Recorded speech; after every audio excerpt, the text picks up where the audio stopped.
AP అసెంబ్లీలో vote on account budget ను ఎన్నికల ప్రసంగం మాదిరిగా మార్చేశారు. సూక్తులు, గొప్ప వ్యక్తుల వ్యాఖ్యలతో పాటు ప్రభుత్వం ద్వారా లబ్ధి పొందిన వారి కథల్ని పేర్కొంటూ ఆర్థిక శాఖ మంత్రి బుగ్గన రాజేంద్రనాథ్ రెడ్డి 2 గంటల పాటు 44 పేజీలను చదివారు.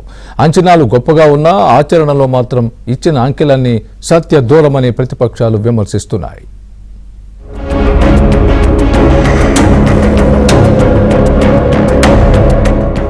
రాష్ట్ర శాసనసభలో బుధవారం ఆర్థిక మంత్రి Buggana Rajendranath Reddy vote on account budget ను ప్రవేశపెట్టారు. 2024-25 ఆర్థిక సంవత్సరానికి 2,86,389 కోట్ల రూపాయల బడ్జెట్ ను ప్రవేశపెట్టారు. ఇందులో రెవెన్యూ వ్యయం 2,30,110 కోట్ల రూపాయలుగా చూపించగా మూలధన వ్యయం 30,530 కోట్ల రూపాయలుగా చూపించారు. రెవెన్యూ లోటును 24,758 కోట్ల రూపాయలుగా, ద్రవ్య లోటును 55,817 కోట్ల రూపాయలుగా ప్రతిపాదించారు. రాష్ట్ర స్థూల ఉత్పత్తిలో 3.51% మేర ద్రవ్య లోటు ఉంటుందని స్పష్టం చేశారు. ఇక రెవెన్యూ లోటు జీఎస్డీపీలో 1.56% మేర ఉంటుందని ప్రతిపాదించారు.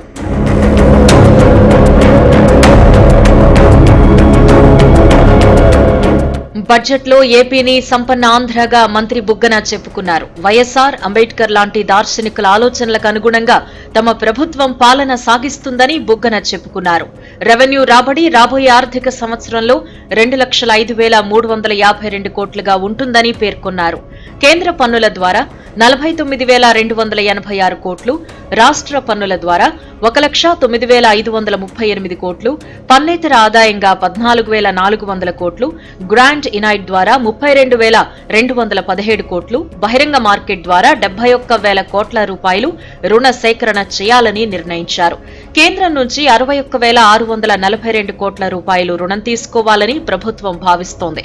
ఇతర మార్గాల ద్వారా మరో 25,000 కోట్ల రూపాయలు అప్పు చేయాలని భావిస్తున్నట్టు బడ్జెట్లో ప్రతిపాదించింది.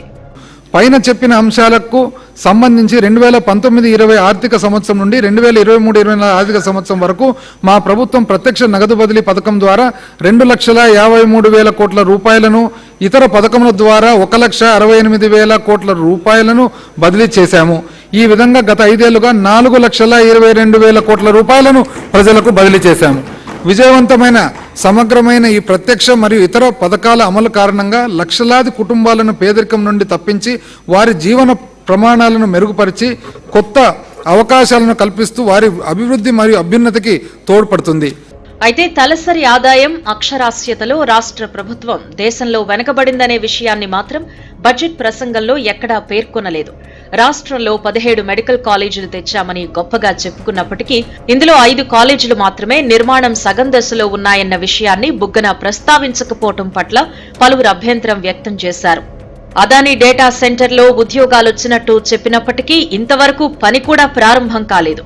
డిక్సన్ కంపెనీ టీడీపీ ప్రభుత్వ హయాంలో రాగా అది తమ ప్రతిభ అని చెప్పుకోవడం సిగ్గుచేటని టీడీపీ నేతలు వ్యాఖ్యానించారు. బడ్జెట్లో గొప్పలు మినహా ఎటువంటి పస్సా లేదని పలువురు పెదవి విరిచారు.